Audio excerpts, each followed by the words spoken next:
Oh wow. And she recommended changing the name of the community. So I used AI to come up with some names, and Doge slash MAGA slash Maha amplified exclamation mark. So that's the name of the community now. Doge MAGA Maha amplified. And so we can talk about all three topics. We're not limited to a Doge. And one of the reasons we decided to do it, we could see the writing on the wall that Doge was going to become kind of a historical story rather than a. They talk about they decentralized Doge and put it in each of the cabinet offices. But that means that the Doge people are directly responding to the cabinet person. They don't have a person outside of the agency really doing any Doge work. So I don't think we're going to see that much embarrassing stuff come out of Doge anymore. They couldn't really get anything past the savings that they did. Yeah, Doge was kind of a letdown. It was interesting in what it revealed.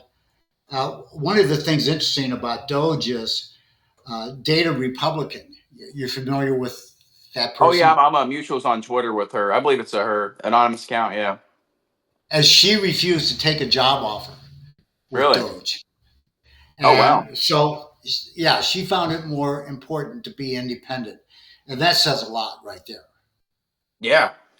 I mean, that's funny though. Do you think like, did you expect this to happen with Doge? Because like, obviously, it's a unorthodox, like last minute planned thing by Elon Musk, and originally it was Elon Musk, Vivek Ramaswamy. It was championed by people like Senator Mike Lee. Like now, it's like people almost forgot about it. Like, did you think this would happen within the first year of the Trump administration? No, I didn't see it happening like that. But Doge has a predecessor. 100 years ago, under President Calvin Coolidge, they had a predecessor Doge thing, but it had a lot of power. And what's interesting about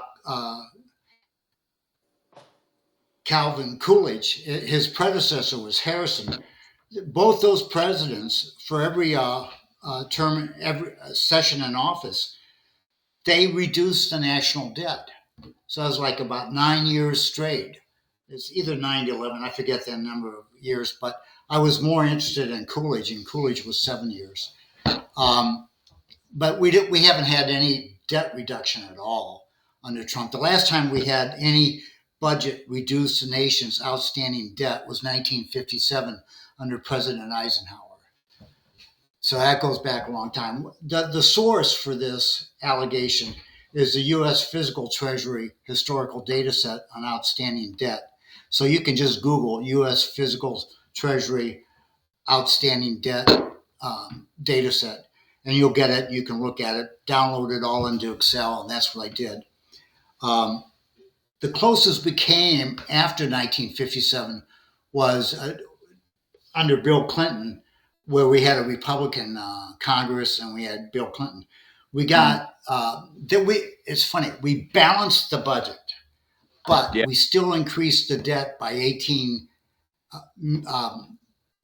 billion, and that's because of debt rollover expenses, which isn't considered part of the budget, but it is part of the debt, which is kind of strange. You would think if you balance the budget that you would have no debt.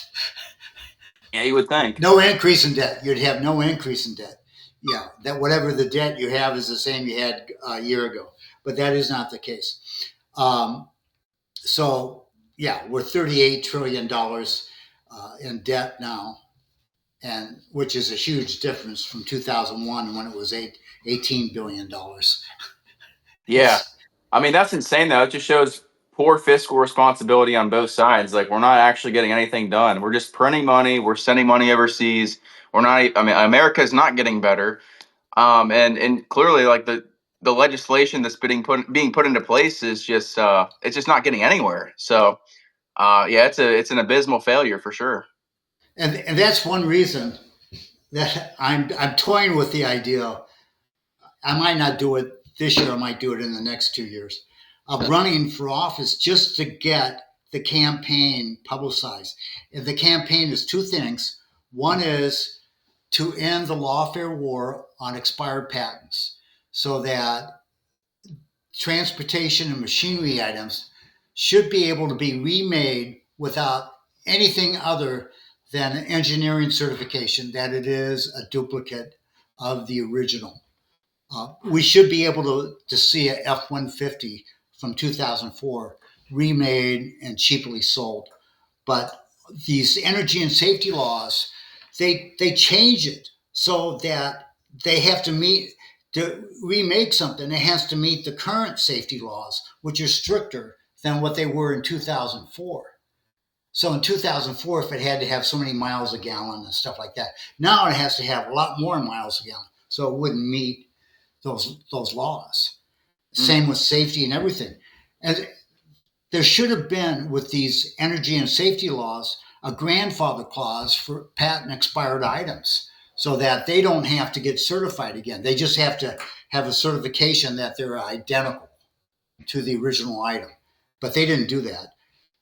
And of course, manufacturers wouldn't want that to happen because, like I said, over the decades, two AI engines looked at the cost to the public of not being able to rebuild patent expired cars and trucks and machinery and HVACs and all that stuff, RVs, small airplanes. That it's a $22 trillion taking over the 55 years. That if we had that in the marketplace, the ability to buy patent expired things, so what, maybe 20% of the public would be buying patent expired items, and the new items wouldn't be priced so high because they have to compete with the patent expired clone items. And you can see this in other countries that do sell patent expired items. And my recent article surveyed the countries that do this. The big countries are China, India, Iran, Ghana, but they have a whole bunch of other countries where you can buy what has been made in these four countries. But it's such a big taking of the American public, the fact that we can't remake transportation and machinery items. It's against the law. And according to Article 1, Section 8 of the Constitution, it's the only place in the Constitution where a temporary monopoly is granted to certain parties in the nation, and that is to inventors. They get a temporary monopoly. Right now it's 20 years. It used to be a sliding scale, and then it for a short time, and then they went to 14 years for the longest period of time. But it's 20 years now. So this would protect someone like a Nikola Tesla. Is that kind of like, was that a fair assessment, I guess? Yeah, Tesla had a lot of patents, and so they would have been 14 years at that time. But the idea is when those patents expired, the public got the benefit of the patent. They could remake the patents, and they did that up through the middle of the 20th century. But then these energy and safety laws passed, and coincidentally, they passed after the 1970 Legislative Reorganization Act. The 1970 Legislative Reorganization Act, I'm convinced, is the worst thing that ever happened to Congress in its history. Some people say the 17th Amendment was very bad. That's when the states used to vote in, the state legislatures used to vote in who is the senator for the state. So the state legislature wanted to keep power in the hands of the state. So the senator did not want to grow the federal government. So the Senate was a complete counterpoint of the U.S. House. And that was fantastic because we didn't grow the government. But even after 1913, when the 17th Amendment passed and we started voting in U.S. senators direct, we still had 17 budgets passed in the early 20th century where the new outstanding debt was smaller than the previous year's outstanding debt. Again, the U.S. Physical Treasury Historical Data Set confirms this. So The 17th Amendment didn't totally destroy Congress. In fact, it didn't touch the House at all. It was just the Senate. But the Legislative Reorganization Act totally destroyed Congress. Before, we hardly had any lobbyists in the nation, a couple hundred. And then now we have about 14,000 lobbyists. And they geometrically grew after the passage of the 1970 Legislative Reorganization Act. Before that, committees were pretty much closed committees. The only person in a committee room was legislators. They'd work back and forth. They would occasionally have a witness. It was rare when they had the public as part of the committee, or radio, or TV, or lobbyists. The lobbyists were in the lobby. That's why they have the name lobbyists, because they were historically kept in the lobby. But now they're sitting right at the committee meeting table room helping draft legislation, even if it's, not official, but in essence it is, if you look at some of the legislation. So we totally destroyed how legislation's done with the 1970, it's called the LRA, Legislative Reorganization Act. The other thing is we changed how legislators vote. If it was a contentious issue that there was the risk of blackmail or punishment or stuff like that, legislators up to about 10% of the time could vote anonymously, where nobody knows how they're voting. One legislator doesn't know how any of the other legislators vote. And they did this, they have the ability to do this in committee meetings. So committee chairman could say, how do we feel about this meeting? And they could take an anonymous vote. So the party leader couldn't punish the juniors in there for disagreeing, because they didn't know who was disagreeing. And so it's important for good Congress to have that variety of transparency and secrecy when it's needed. Because right now, all the lobbyists, they know how everybody's voting. Is there any imagination where you think legislators are going to come in and say, we're going to cut the IRS by 25% budget? Well, the IRS is going to hate that. Oh yeah. Yeah, And and that's the the thing, same like, with you have to think like FBI the or anybody. IRS. Yeah, like the IRS, like in those government institutions, like they have like, they're not like elected representatives. They don't have terms. Like they have, 20, 30 years of like institutional careers. So it's like they have a political interest to protect their political class. So it's like you got to consider those guys are not going to go against their interests for someone like that. Yeah, so in fact, Tucker Carlson, he talked about how legislators are terrified to come out against the intelligence agencies and stuff like that. But if they can vote secretly, where nobody knows how they vote, nobody knows who to punish. In fact, it makes it harder for legislators to take a bribe, because how can you prove to the person offering the bribe money how you voted? Now, the classic example of how you vote secretly was done by Aristotle. It's called the Aristotle secret voting method. And it's just so clever and simple. So you take two pottery jars, okay? Mm-hmm. And one pottery jar is black and the other pottery jar is white, okay? And the jars can hold 315 ping pong balls or marbles. Marbles is better. So what you do is, to vote, you go up to this, you have a bowl of marbles, black and white marbles.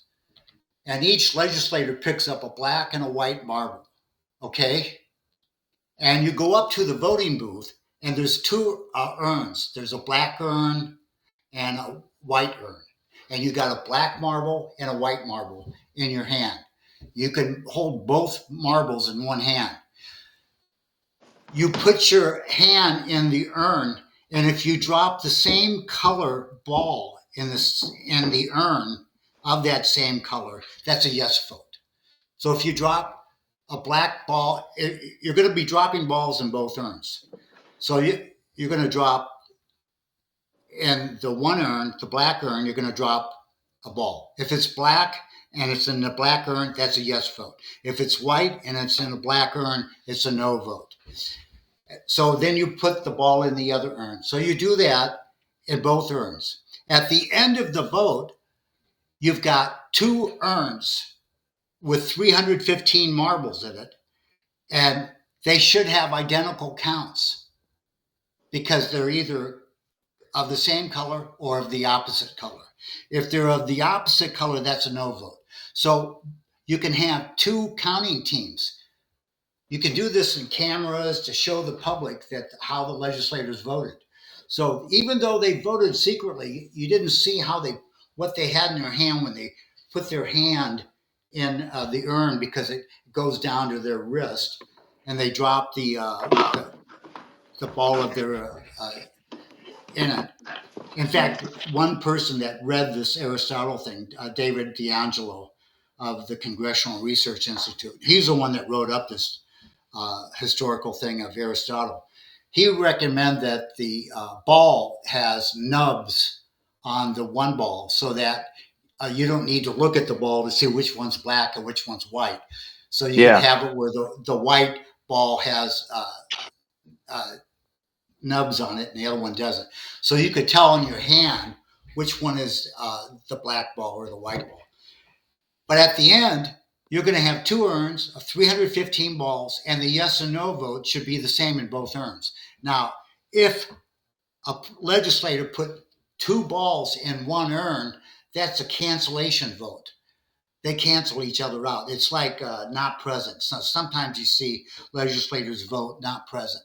So you could do a not present vote by dropping both balls in either urn. It would make no difference which urn you put it in.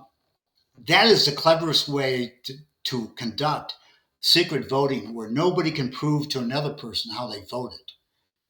Yeah, and you could have it where if you show off to the camera the balls in your hand when you drop it in the urn, that could disqualify your vote. They could make a rule like that so that you're not showing to the world how you're voting when you vote. So how would like what you say this strategy actually gets implemented? Like, how would this fix corruption problems? Like, when you look at something like AIPAC, like the Israel lobby, like how would you, with these people who are already corrupted by the money, by the interests, now they can go vote and no one knows how they vote. So it's like, how exactly could that feed out the corruption? Because I'm seeing like Yeah, but okay. yeah. But how's the legislator going to collect his bribe money? How's he going to prove that he voted a certain way? So I guess okay, so that's the thing. So he could actually betray his donors in a sense and not go with the Oh, money he's yeah. taking. Okay, okay, that's And don't you interesting. think that every legislator has donors you have pro-gun donors and anti-gun donors? Yeah, yeah. You I could mean, take you could take money from both groups, and you could tell them whatever you want to tell them after a secret vote. But why should they believe you? If the vote's 100% one way, of course they know you voted that way. But if the vote isn't 100% that way, all they can do is take your word that you voted that way because you have no proof. yeah. So I mean that's interesting. it gives every legislator the opportunity to vote his conscience. And Mm. those legislators that are terrified stiff to vote their conscience, they really want to vote a certain way, that's how they can vote that way. And so one of the articles I recommended is introducing hybrid voting, like a hybrid car, it's half electric, half gas. Well, hybrid voting is okay. Right now, everybody loves this transparent voting and know how they vote. So we're talking about floor votes. I think we should take committee meetings back to being private meetings and where they get work done. Because right now, all they do is political grandstand. They don't get anything accomplished. They don't vote on individual budget bills or anything. It's a continuing resolution budget. It's a joke. So with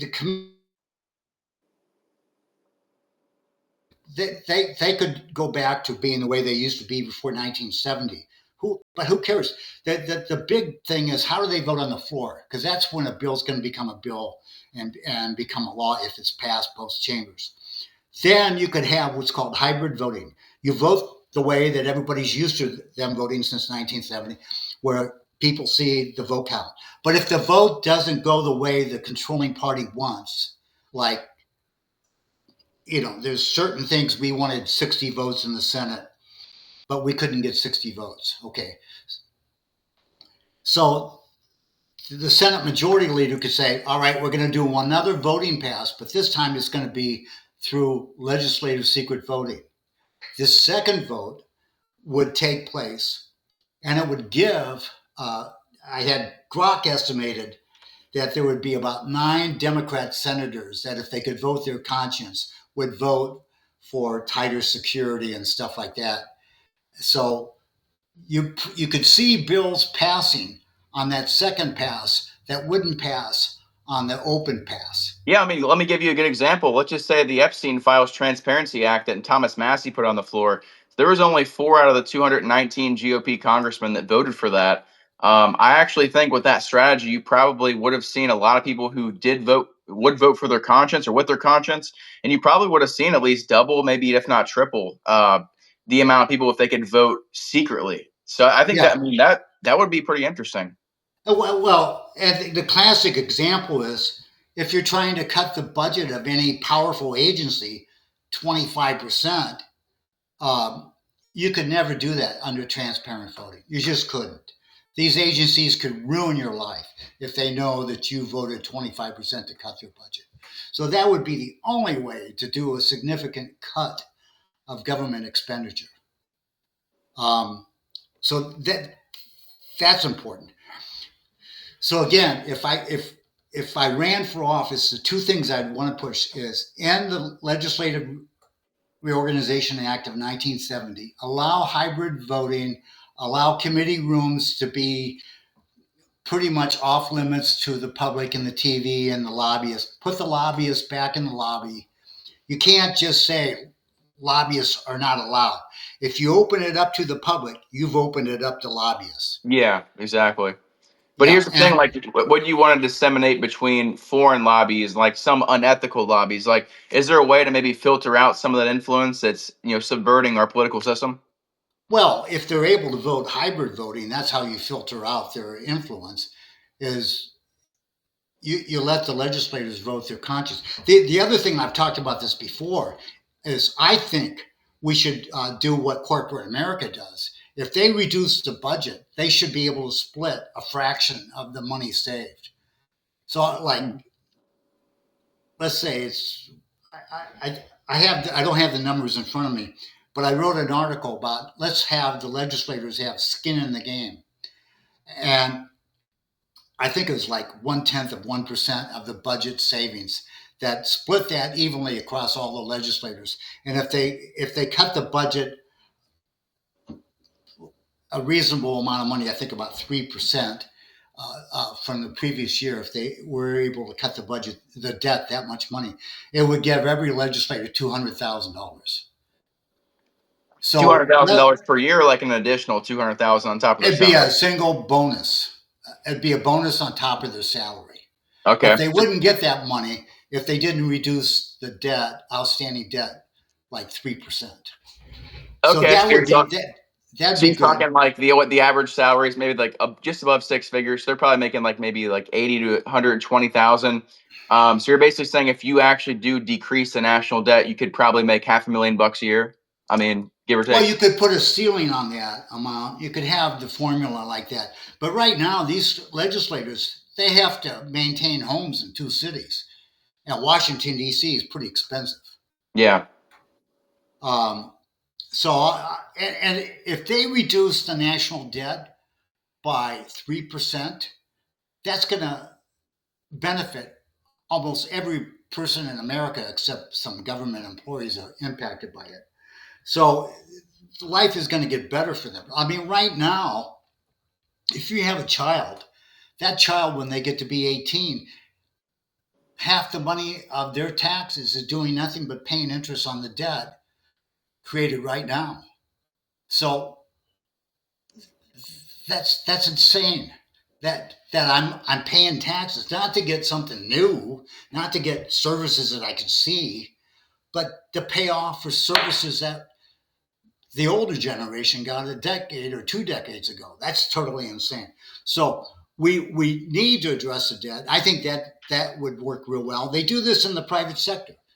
If the CEO or the leading officers reduce the corporate debt, they get a bonus. So I'm totally in favor of opening up bonuses for legislators. Well, so like on the tariffs issue though, like, do you think tariffs would actually like because Trump's really hyping this issue up that the tariffs we're bringing all this revenue, we're going to use that to bring down the national debt and the deficit. Like, do you think that's actually true, or do you think that's going to make actually any difference in the $38 trillion we have? Well, I just read an X article by one of the guys in the committee, the Dodge MAGA Maha committee, Amplified. He's a physicist, and he talked. I'll have to share it with you, but um, basically, the amount of money we get in the tariffs is he could have 180% tariff on everything, and it still wouldn't be enough to fund the government. The government is just too big now, and the debt's too big, and Mhm. you're going to reduce the amount of imports if you create tariffs too high. So you have a sliding scale. It's the old uh, I, the Laffer curve. The Laffer curve says if you make taxes at 100%, nobody works, and you collect no taxes. Yeah, Yeah. All right. If you set taxes at 0%, you don't collect any taxes. So somewhere between a 0% tax and a 100% tax is going to be where you can collect the most amount of money. And that sweet spot is called the Laffer curve. And that was introduced under President Reagan. Well, the same goes with tariffs. If you collect no tariffs, obviously you're not going to collect any revenue. But if you yeah, make the tariffs too high, there's not going to be any imports to collect tariffs on. So there's a sweet spot in between. And we don't know what that sweet spot is, but we don't have the amount of, there's just no way that tariffs are going to do everything. But there's other ways that the government collect money. And one of the things I've been pushing for multiple decades is, and when it comes to paying taxes, we have this concept of a tax deduction and a tax credit. And they're so far apart. A tax credit means you don't pay a penny if you get a dollar tax credit, you don't pay a penny of tax. If you get a $1 tax deduction and you're in the 10% bracket, it's 10 cents on the dollar. So you got either a whole dollar benefit or a 10-cent benefit. That's a huge gap of 90 cents. yeah. So why don't you have a concept of a double value tax deduction or a triple value tax deduction for certain very important items? Let's say you want to replace welfare with a double value tax deduction. Uh, Instead of funding welfare with taxes, you would give people, let's say, the opportunity. If you donate to the welfare fund, you'll get a $3 deduction if you donate a dollar. That would be a triple value deduction. But that's just one example of how you could do that. Uh, I came up with the idea as a graduate student 30, 40 years ago, and I ran it by the Nobel Prize winner in economics, Milton Friedman, of a national interest project level stock market. And the idea is that you can have uh, accounting at the project level. The Defense Department's been doing this for decades to keep track of certain projects where a lot of companies have to be involved in that project, like a space station or something like that. One company can't do it all. Mm. So you could create a national interest stock level, project level stock offering. And if people buy the stock, you let them get a guaranteed 15% dividend for 5 years. At a guaranteed dividend of 15%, it's like a handful of years, you've got your principal back. But you don't get any guarantee on the principal. You'd be entirely risking the principal. But but you would have to leave the stock alone for 5 years to get that dividend. Otherwise, you have to cough the dividend back to the government. And then you could have it where the government is only going to fund that dividend for 1/3 of the project cost. The company doing, or the set of companies doing the work, and you could have competing projects. You don't have to have only one space station project level stock offering. You could have the ABC venture or the CBS venture or whatnot.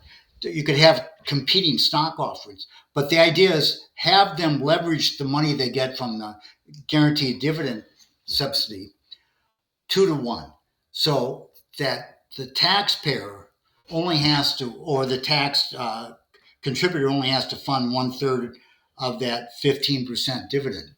So the project can be funded for only 5% of that project cost. The other 95% is a combination of just ordinary stock benefit and the 2 to 1 leverage in bank. So that's one way you could fund something complicated, like a space station or stuff like that. So Yeah. there's ways to fund complicated projects without using taxes. Well, and Uh, that's the problem, though. Like, that's a fundamental issue because the federal government and, well, I guess state government's a different conversation, but mainly federal government, like, they've been so reliant on taxes ever since, really, I guess we created the income tax when Lincoln did that. Like, our government has been, to build this empire, we have been so reliant on collecting every way of taxation from the people possible.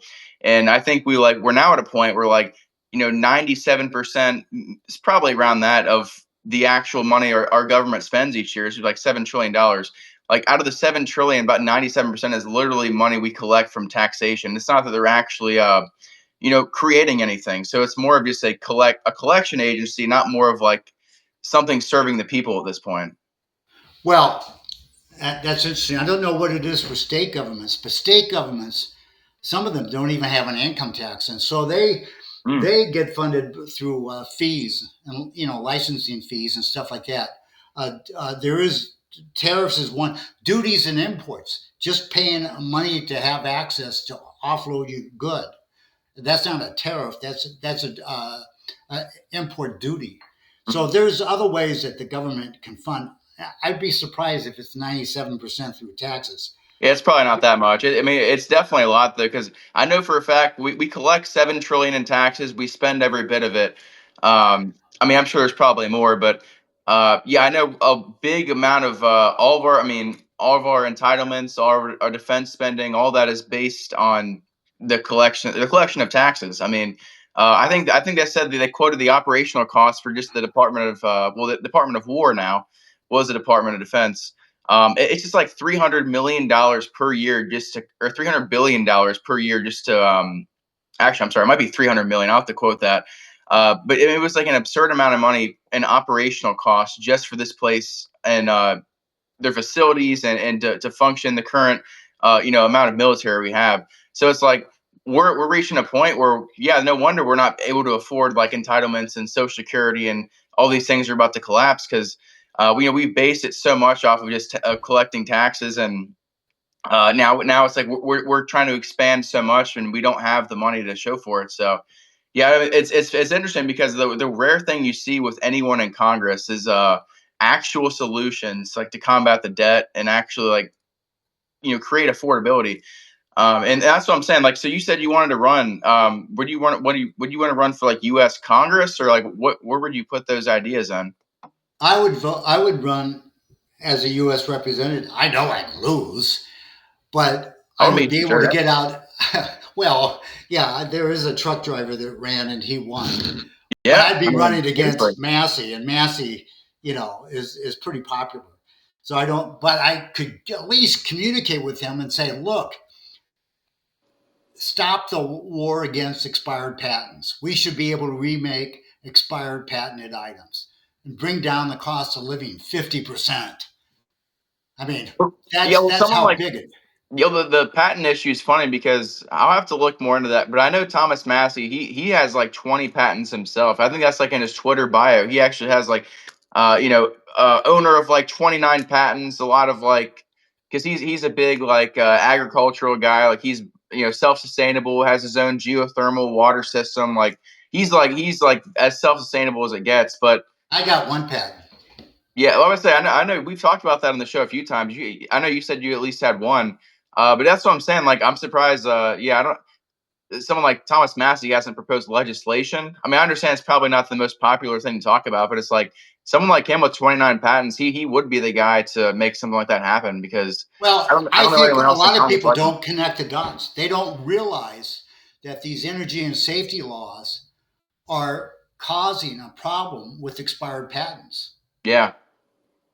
Or it could be that the money flows so massively from these manufacturers and everybody is accepting it. Nobody's talking about it. So why shouldn't I accept that money? Because right now there is no group of remaking manufacturers that want to remake stuff because they're not legally unable to do it. So there is no lobbying group trying to remake stuff. And that really hurts They're putting US their money and that elsewhere. yeah, I'm about to say, and that really hurts domestic manufacturing, right? That's probably why we're importing so many like foreign workers and the really like we're facing a trade deficit right now. So I mean, is that work like kind of hand in glove with that?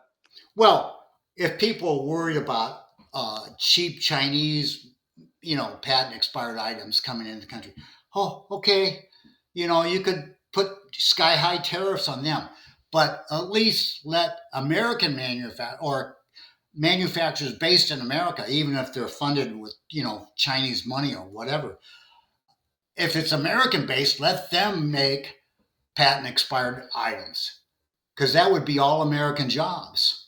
Hmm. You know, so that's the one thing I'd want to run on the campaign is introduce the patent issue, the hybrid voting so that we could reduce the debt, uh, the junk the 1970 Legislative Reorganization Act, and just getting those two things out alone, I think would help the national discourse because right now nobody's got any good ideas on how to reduce the nation's debt because Yeah. everything has failed since 1957. We don't have any success path outlined.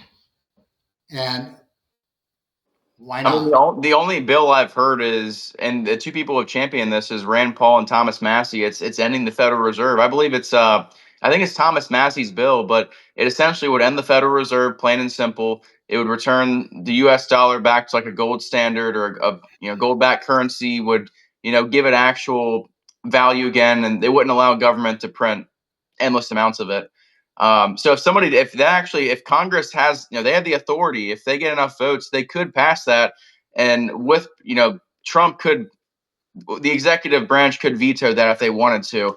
But that's where I would kind of like the Epstein Files, where I Transparency think you Act, meant the legislative branch could veto that. or I'm sorry, yeah, I said that wrong. Legislative branch. But I think I'm gonna say I thought I do think there is because what I was reading, I think Trump does have some position in that. I know the executive branch does have some sort of authority in that. So, like for instance, if they actually pass a bill to end the Federal Reserve, Congress would be the one to pass it. But I do know after that, it's a weird bill, so it has to get like approval from a certain number of senators, has to pass Congress, and has to get like a signature from like 37 state representatives. And it's a weird deal. But I think if we did that, that would immediately like overnight, that would probably solve 100,000 issues. Like, Well, here's the way I look at it. Massey and Rand Paul, they come up with all these excellent proposals. None of them ever get anywhere oh no, because no, it never with does. transparent voting, the legislators will be just mutilated by their donors if they were to take that seriously. So under a hybrid voting, I could see some of the, if we introduce hybrid voting and a legislative bonus idea, I think we could get some of these things done. And the idea is that, and the other idea is we need to primary every legislator every election. And that means that the incumbent needs to have somebody of the same party running against him, just so that a choice is put on the primary voting ballot to put the guy back in office or his opponent. Because right now, Massey's not going to be, well, that one guy is running against him. So Massey will be on the primary voting ballot. Yeah. But he wasn't 2 years ago. Nobody ran against him Yeah, no, he never has in any the primary Republican fight. Party. Yeah, I So, mean, and then he got like 87% of the vote when he ran in the general election. So it's like yeah, hardly any challenger. But I mean, I would say someone like Massey is the exception because I look at all of Congress, especially in the Republican, all 219, well, soon to be 218 with MTG about to resign in a few weeks. But yeah, I'd say everybody else is like, I literally do not trust a single one of them besides Massey. I just think you look at the background of every single one of them. I mean, it's crazy. Every single Republican congressman besides Marjorie Taylor Greene and Thomas Massey take at least I think it's 5 figures from AIPAC and the Israel lobby, which in my opinion is the most detrimental and consequential lobby to American politics we've ever seen. And it really it takes. is the biggest bogeyman scapegoat. But I think the manufacturing lobby that doesn't want to have to compete against patent expired items, I think they flood everybody else. I think that's why we're not hearing about it, because they can give like $1 billion every legislator, and everybody says, "Hey, nobody's complaining about this. Is there Nobody like even any? knows about it." Is there anybody they like notoriously buy? Like, is there a number one? Like how Mike Johnson, Hakeem Jeffries are the top AIPAC guys. Is there a top like manufacturing lobby guy that you could think of, or like I'd say the top 315. Dan Crenshaw? Yeah, there's 315 representatives. So they're the top 350. They're all in it Or on yeah, it. They're all accepting the money. I mean, it could be that they're so dense that they don't see what's happening. But I think some of them have an IQ enough to put the puzzle together. Although I have to admit, I didn't see this problem until I had AI doing pattern recognition against the data. And I don't know how many legislators intimately work with AI.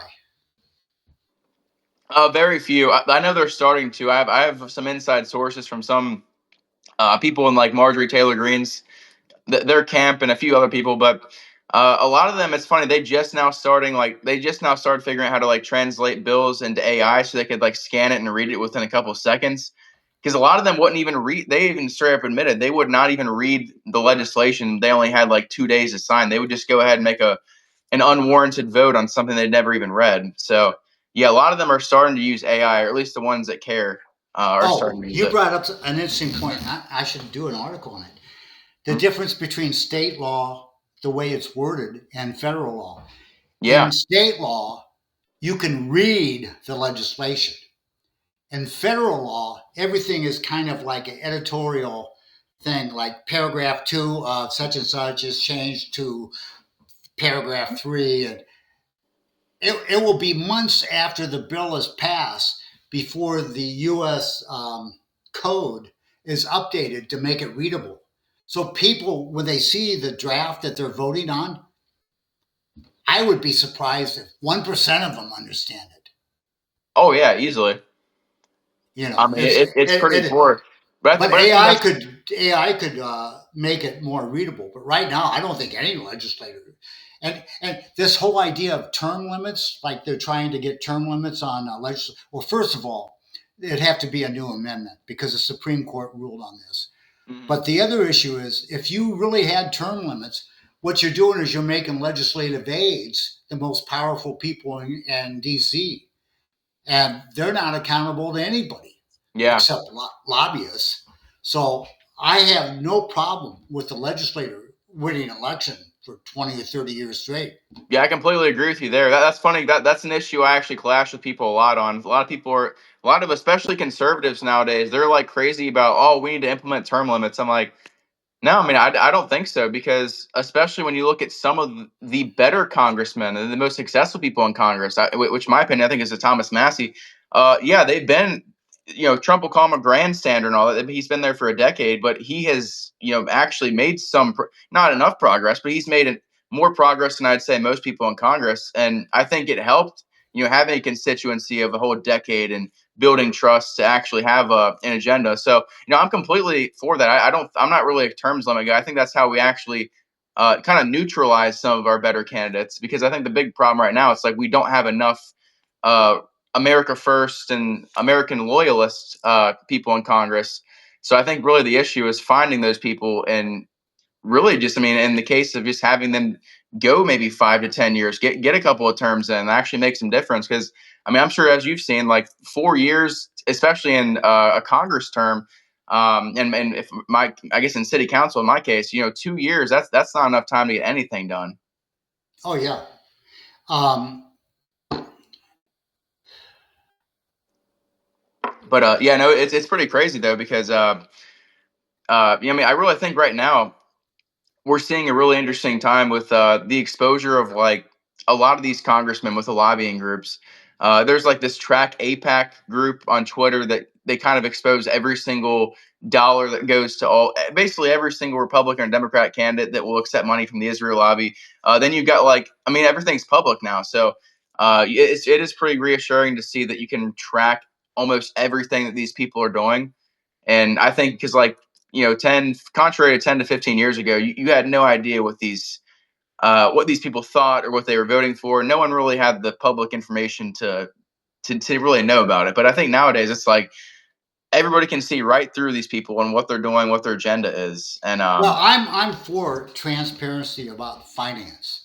yeah. I definitely think if you're a legislator, your tax holdings, and your spouse should be willing to volunteer theirs. There should be total transparency on finance. But I do think it's important for certain bills, legislators are able to vote 100% secret, where they're unable to prove to anybody how they voted. So it makes it harder to sell their vote, but it makes it harder to let blackmail run the game. And that's the thing that you see very little discussion in the national discourse, is that game theory is very prevalent in DC, and the rules of the game and how they operate impact the way the game is played and how it comes out. And the 1970 Legislative Reorganization Act guaranteed that the American public is going to lose forever. They're never going to see a reduced debt with the way they play the game now.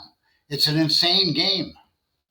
Yeah, no, I think they look at the debt as a hypothetical number. I mean, my prediction, what's going to happen is I think we're going to hit a ceiling of like 80 to 100 trillion dollars, maybe like 5 to 10 years from, maybe sooner, whenever that's going to be. We're going to hit a ceiling where eventually we're just going to reach a point where I think we're just going to have to print our way out of it. Like I know exactly how these people are going to, what they're going to do. They're going to say, okay, because they're very reactionary. They don't actually make any plan to, like, preventable actions to make sure we don't end up in this situation, because that's why we're here in the first place. So I think, yeah, what's going to happen is they're going to be fiscally irresponsible. They're going to run the national debt up to another 30 to 50 trillion dollars, and then one day all of a sudden DC is going to turn on the money printer, and they're going to have to try to print us out of it, because there's nothing else they can do at that point. Like I mean, we have literally, I think at this point there's almost no turning back. Like we're gonna we're gonna have to really change something radically quickly. Or man, we're not gonna have a country left. We're gonna be Argentina with 19% inflation. We're gonna be Nigeria. Like, I mean, it's gonna have it's almost it's inevitability. Like, we have to do something soon, or we're gonna see another Great Depression. I just thought of something. It goes back to the 1970s.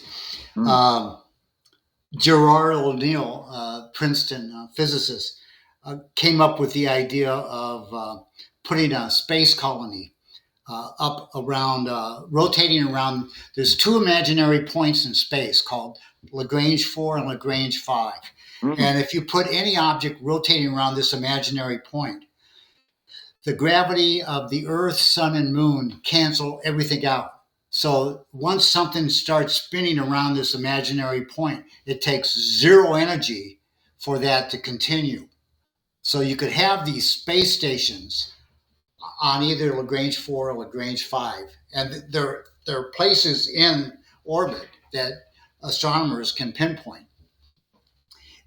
These space stations could mine, maybe with robots, the Optimus robot, the nearest asteroid. The nearest asteroid, if you mine it, would pay off the U.S. debt. If we could mine the nearest asteroid, and then what Yeah. he proposed is you would have these gigantic slingshots. So the robots would kind of like throw. Is that lacrosse? You know the game lacrosse? Oh yeah, yeah, yeah. Of course. Okay, so in outer space, several million miles away or whatever, 100,000 miles away, they throw kind of like a lacrosse, huge, gigantic, and it comes to near the space station, a gigantic fishing net, that's a couple miles in diameter, and it would catch the minerals from this asteroid, and then they could just have to somehow get it down from that level. But that might be the only way right now. If they don't change the way Congress works, maybe the only way to fix the debt is mine I've the got one asteroid. more.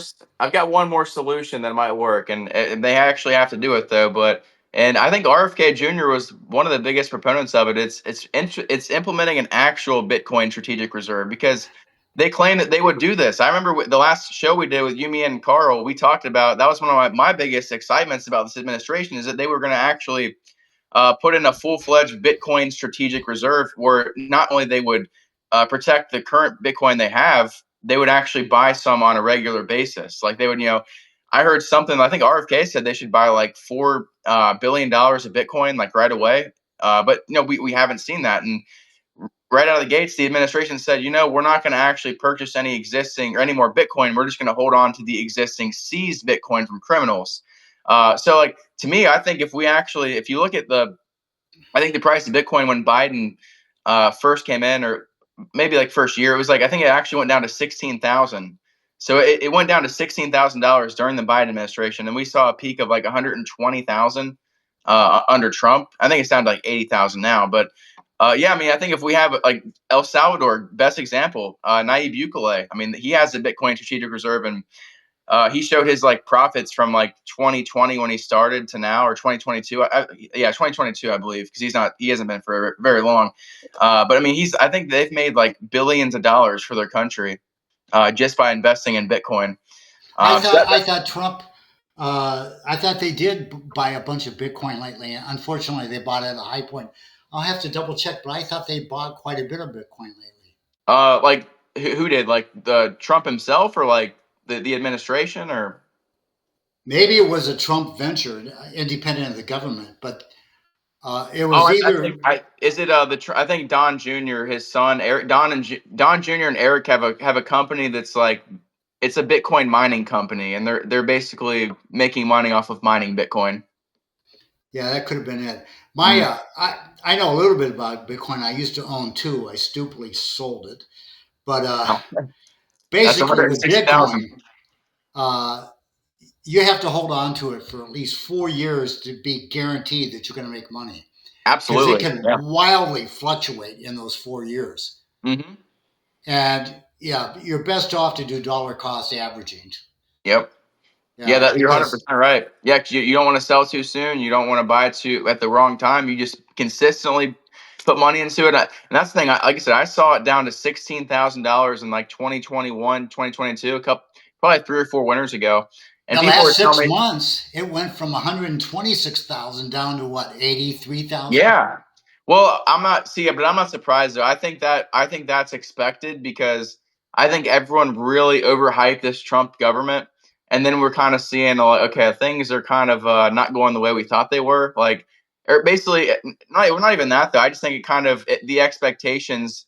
If I mean, think about the energy right when Trump got elected and up until about January, like the excitement was. I mean, the whole country was just I mean, you're so happy, so excited, and I think we really got ahead of that and really expected the world because they campaigned like crazy. And I mean, dude got shot, so it's like, and then we see things are kind of like they're basically like his first administration. They're kind of just like every other administration we've ever seen prior to his. And I think that's where someone like Trump inevitably, unless he changes things up in the next couple of years, I think he's going to be remembered as. I mean, the way it's looking now, it's like the Epstein Files is really kind of what he has notoriously been labeled By the at. way, Is, I didn't follow that story close enough. They got the discharge, so there's a floor vote being held on it, right? When has that floor vote? been held? Yeah, so it passed. So it first went from Congress. Congress. It's funny because it was a discharge petition, and they had to get 218 votes in Congress between both Republicans and Democrats, and it took about probably 2 months before them to get to the 218 votes. They were about like 216 for the longest time. They had every Democrat, and they had It was Thomas Massey, Marjorie Taylor Greene, Lauren Boebert, and they needed one more Republican. And they finally, after weeks, got Nancy Mace as the last Republican to sign on to it. And then, so basically, what that did, it had to go to the Senate after that. Then it went to the Senate, and that passed as well. And then after that, I think it was yeah, basically, yeah. So it ended up passing. Now the process is they have 30 days, probably 20 days now. Yeah, so the Department of Justice, Pam Bondi, Kash Patel, all of them, they have 30 days to compile everything from all the federal judges, from related to Jeffrey Epstein, everyone involved, and they have to lay it out and release it to the public. But they did say that, like, the reaction was very funny. So Speaker Mike Johnson said immediately that he fears that if the Epstein files get released, that there's going to be some major national security implications, which is very funny because Trump said not even a month ago that the whole thing was a hoax. It's a Democrat hoax. He even said the Epstein files aren't even real. He said that the Biden administration released everything and there's nothing left. But for Mike Johnson to say, "Oh, hey, if we release these files, this is going to be a national security concern," I'm like, that pretty much vindicates all the conspiracy theorists and everyone on, like, people like me who said, "No, I believe the Jeffrey Epstein scandal is the largest sex blackmail trafficking operation in American history."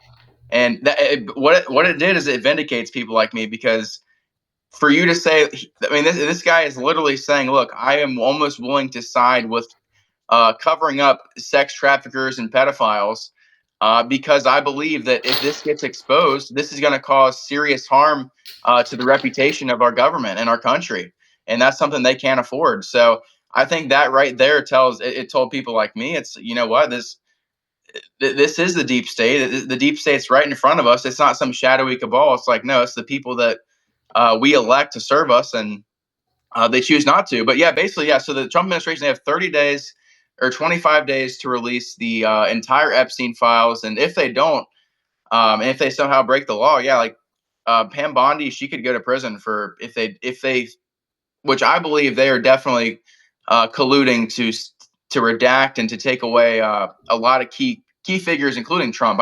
Because what the thing about Trump is, it's very confusing, because a lot of people will say, well, they're so quick to defend him, or they're so quick to say he's instantly like a pedophile. I'm kind of in between. I'm like, there's been no evidence that says Donald Trump has done anything illegal when it comes to Jeffrey Epstein. Not one shred of evidence. But we do know is he did lie about many of what his supposed connections to Epstein were. He said that he ended his relationship with Epstein in 2004. Well, we find out in recent emails that he was talking to Epstein up until 2016. In some cases, 2017, after he was even elected. And then not, and it's crazy because Virginia Giuffre, who was probably one of the most notorious people in the Epstein case, she was working at Trump's Palm Beach spa, and Jeffrey Epstein recruited her to work, and it basically, became a sex trafficked woman that was recruited from Donald Trump's Palm Beach spa. And it's not that I'm saying this because I think that, it's because Trump said this on Air Force One about 3 months ago. So that Virginia, she's the one that died recently, right? Yeah, and it's funny report. So get this. Virginia Giuffre, she was the one that was in the picture with Prince Andrew and Ghislaine Maxwell. It's a Mhm. very infamous picture. You could look it up on Yeah, Google. yeah. Um, I think so most of us have seen it. Yeah, yeah. So she actually had a very famous book that came out. But the funny thing about her, well, not funny, it's very alarming. She actually said that she would never commit suicide. She ends up getting in a car accident, and this is about February of this, probably, yeah, about 8 months ago. Right at the very beginning of when the Trump administration first came into power, the Epstein files wasn't a scandal yet, but it was starting to become a talk, conversation.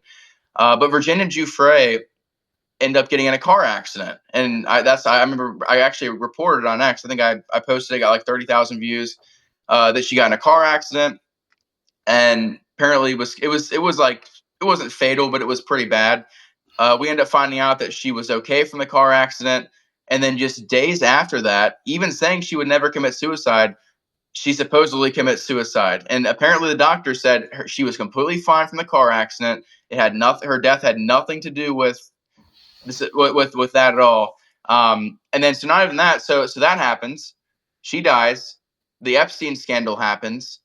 Then Trump says there's no more files left in the summer. He basically he tells his supporters, he says, if you are, if you have any interest in talking about Jeffrey Epstein, you're not a supporter of mine.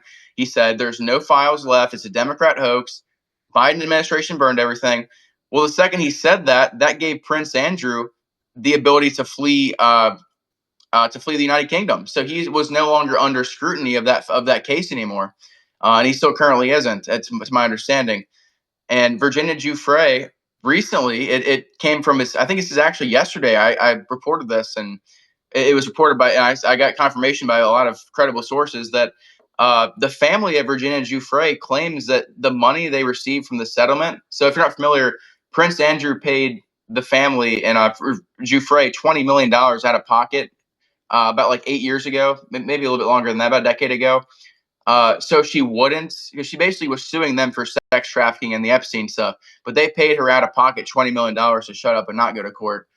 And that money apparently is now missing, according to the family.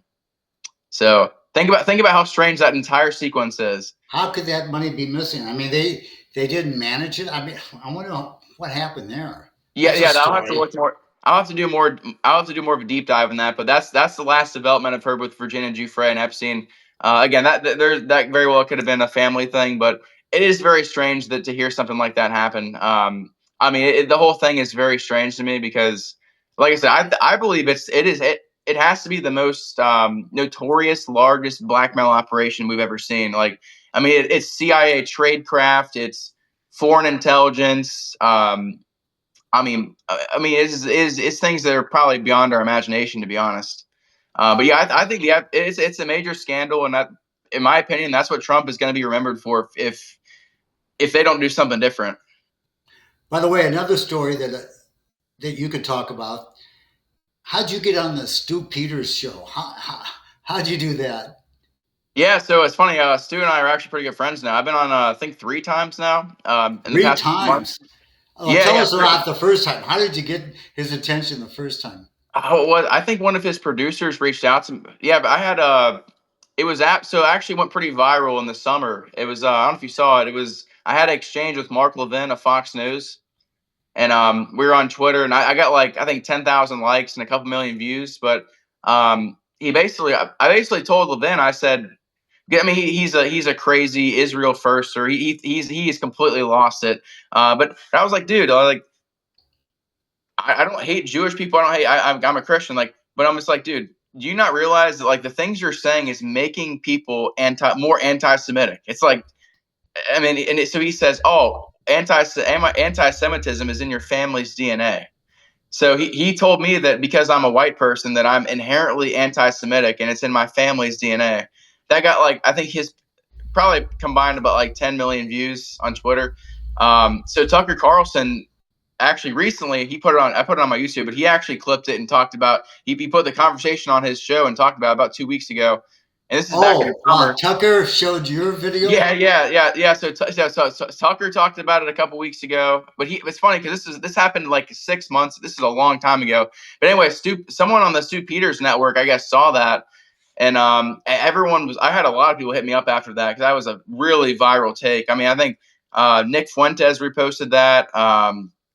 There was like that was like a even today like that was like almost like a historical thing because what it did is it really showed like the real Israel firster, someone like a Mark Levin, who is by the way responsible for getting us into that Iran war. He actually went to Trump in the White House just 2 weeks before his viral exchange with me and told Trump, he said, hey, we need to bomb Iran for Israel. Like he was basically facilitating foreign policy for a foreign country. Of course, Trump listened to him, but this is the same guy who thinks inherently that white people are anti-Semitic, which I is thought he's insane. white.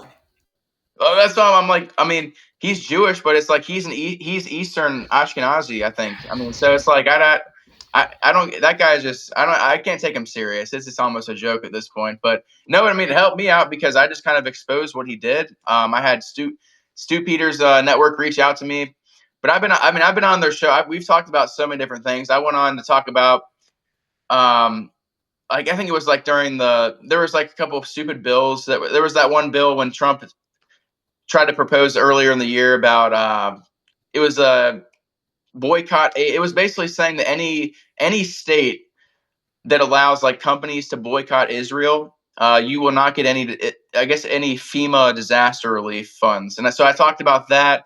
I talked about the one group chat with the Republicans and Gavin Wax a couple weeks ago, where they got exposed for like saying like I don't know, just making like racist jokes, and they got fired from their jobs. So I've been talking. Stu's pretty far right. I'm pretty far right as well. I'd say I'm more of like an American populist, American nationalist. I mean, I'm obviously still a Republican, but yeah, no, I mean, I love Stu. He's awesome. But I've been trying to get on bigger shows, like bigger platforms. I mean, someone like Stu, he's got like 860,000 Rumble followers. So I think he's almost at 1 million on Twitter. Does he have a YouTube station or not? Is he what? Does he have a YouTube station?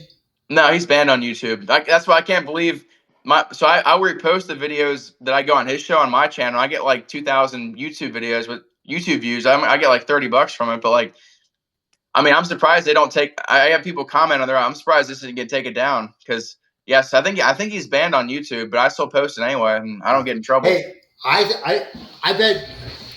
Take a look at my latest article. The last two. The last one talks about the $22 trillion taking on the patent thing, and the other one is all the countries that sell patent expired cars. I think Stu could get a lot of mileage out of that, you know, and it would help you for bringing it to his attention. I mean, he could give you the credit for bringing it to his attention. Yeah, Stu's like he's more of like he's really deep in he's like an Ian Carroll. He's like a conspiracy guy. Like he's like I would say I kind of am too, but I'm more of like I would consider myself to be like a like more of like a trending news commentator. I talk about kind of everything going on. But yeah, I would say he's more if you you can get his attention if you give him like a really really deep conspiracy. But I would say a lot of your things you talk about like you're deep into the threads and you have deep articles. So I better say I could probably get you on his show if you wanted to. He'd probably definitely love to have you on there. Well, if you can refer me to him because he might take up on it. But I mean, $22 trillion is the biggest financial scandal ever covered. And the fact that not one legislator speaking out against it makes it look like the biggest conspiracy theorist of them all, because I'm saying that every GOP legislator is a rhino and every Democrat legislator is a dino. Yeah.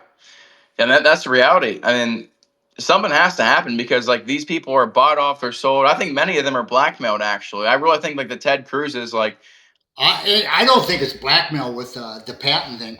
I think there's so much money floating all in one direction. Nobody opposes the money. Everybody's accepting it. Nobody's talking about it. The media the media lives on that advertising revenue. The media is not going to do it. If Stu Peters does it, he may get flack from his advertisers. I don't know if he has.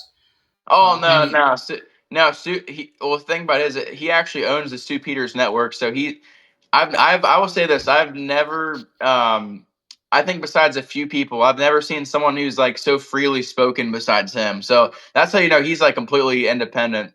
I mean, kind of like I'm not as big as he is, but like I'm the same way. Like I have no sponsors. I have no one telling me what. That's what I hate the most. I'm not doing advertisements. I'm not gonna have someone pay me to say certain things I can't say. It's like I've turned down plenty of offers. I despise corporate media, and I'll gladly just do my own thing, as big or little as it is. I think that's what's most important. But yeah, I can't see the X algorithm wanting to promote my views where patent expired cars come back on the market and it drops the price of cars across the board 20% because the new cars would have to compete with the patent expired ones. I don't think Tesla is going to want a 20% cut in their car prices. I'm gonna say I don't think and the owner of Tesla and X happens to be Elon Musk. I don't think that would be something the X. Yeah, that doesn't sound something that just like me the other day. I called Elon Musk a fraud because he hid someone's reply on X. He ratioed him, and I was like, and I'm like, okay, I know my next X payment's gonna be pretty freaking low because I got like I don't know, my X payments now are extremely low. I get like pretty decent engagement, and it's like almost not even worth being on there. I start using Threads because I get like, I mean, in perspective, I don't even, I got nothing to hide. I think my last X paycheck, I mean, because I did talk a little crap about Elon, that's probably why, but I had 66,000 engagements and like probably 2-3 million views because they pay you based on engagement. Views don't even really matter at this point. But yeah, 66,000 engagements. I got $22 in 2 weeks. That's more than me. The way I look at it, the X platform doesn't want any deep thought because they Yeah. demote they demote X articles, and X Mhm. articles was created to compete with Substack. Yeah. But if you promote X articles, you automatically get demoted. I mean, the only reason I have 6.8 million views on my X articles is because I have that community where I do a pinned post. It's the top of the community Mhm. scrolling headline for 3 days. So everybody that logs into the community is going to see my post. That's where I'm getting my impression count. But the X First thing that sucks algorithm about X doesn't is do like, anything. yeah, that's what sucks about X though. It's like they actually when they first wrote out the creator program, because I got accepted in like end of 2023, I think, so about 2-3 years ago, right when they started it. Yeah, they were paying you based off of impressions, not of engagement. So like I would get like $100 every 2 weeks for like, and I mean I had like maybe 5,000 followers back then, and I was still making like $100 every 2 weeks, and it was based off of just like impressions, and I'd get like 10 million views. I was getting like 10, 15 million views a month, and I get a couple $100 a month sometimes. I mean, on average. And then all of a sudden they changed it like about a year and a half ago to engagements instead of, they don't pay you by views anymore, which is crazy because every other platform pays you by views. X is the only one that pays you only off of engagement. Or no, well, it's you have to have a check mark. You have to have a verified engagement. So like if you have 50% of your engagements are from people without a check mark or unverified, you don't get paid for it. So you only And get I paid. understand they had changed the formula in the last week or two. So Yeah. now it's only engagements made with your post. Uh huh. Oh, it's So it's if messed up. They're engagements with somebody else's posts don't count. yeah. Oh yeah, 100%. Oh no, they're screwing. I think X is really going downhill. To be honest, I think it's only a matter of time before like a Threads. I think Threads is probably just as good as X, if not better. You know what Threads is? That's what isn't that what Zuckerberg created? Yeah, yeah, it's an Instagram. So it's interesting because what happened with Instagram in the past month? It's really been in the past month. They just almost like opened the floodgates from censorship. They just started letting everything fly.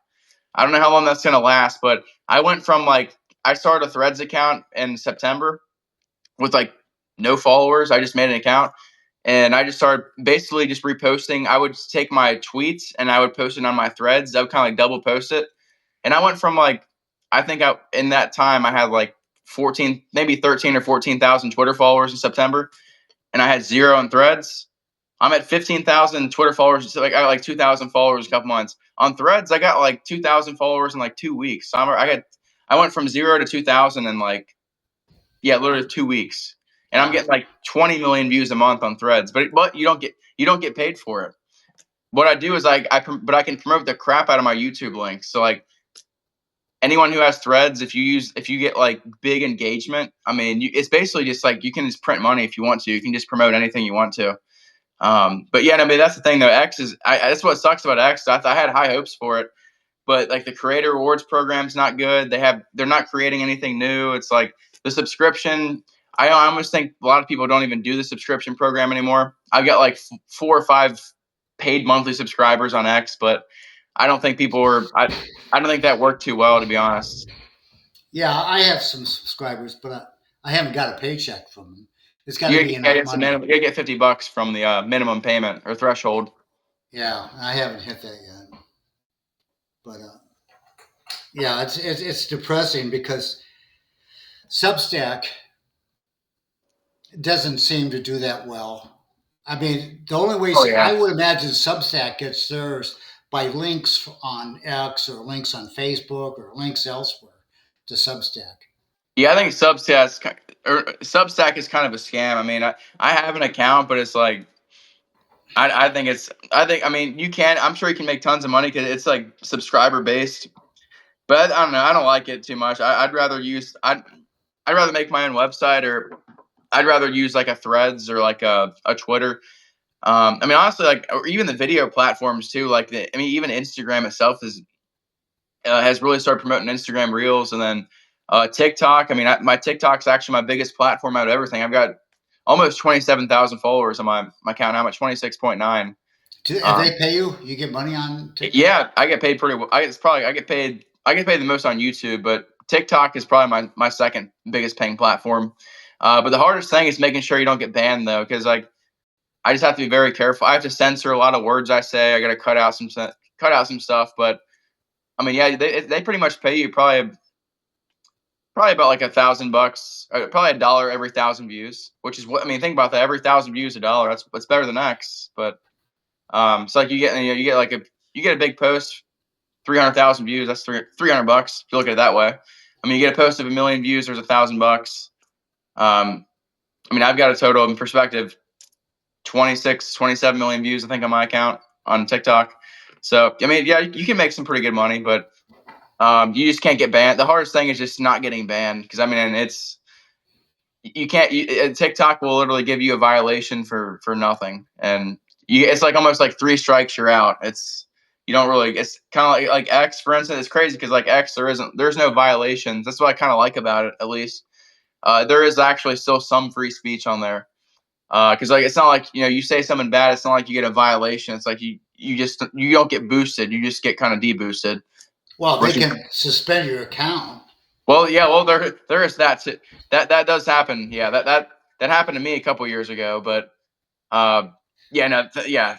I guess you have to. You almost. I feel like nowadays you almost have to really try to do that. Like I have seen some people get suspended, but I mean, I will make a prediction. I've said this. I think on one of my last shows I did. I was like, after I saw the Elon hid Nick Fuentes' reply to him because he got ratioed so badly.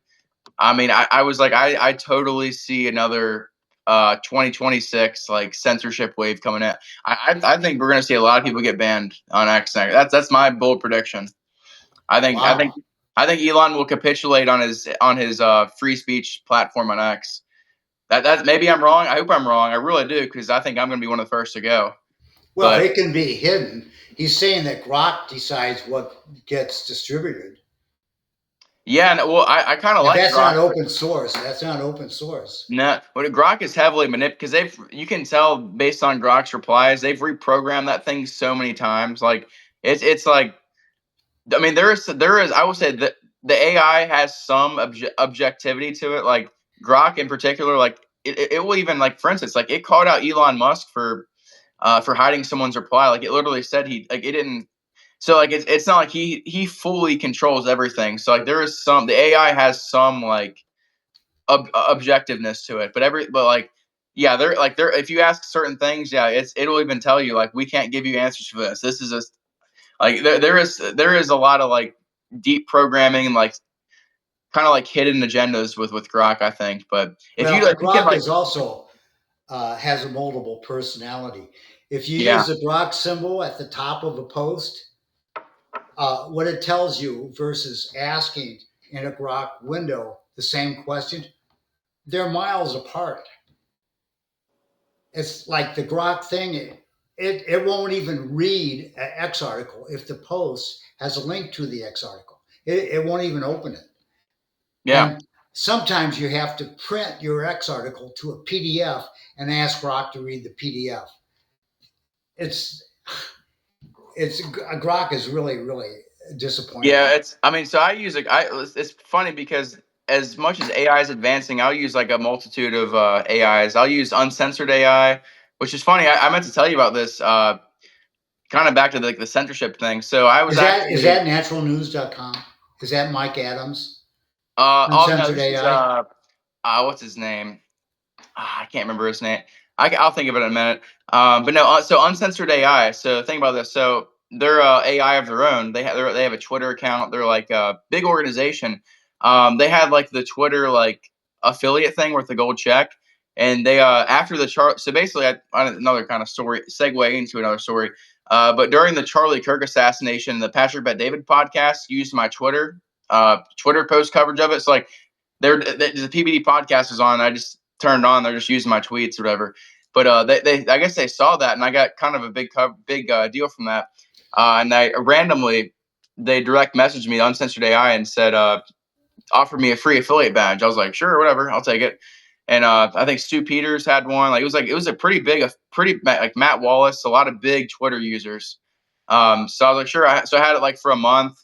It was helping kind of boost my account. And I liked Uncensored AI. It would basically give you the most objective answers more than any other AI.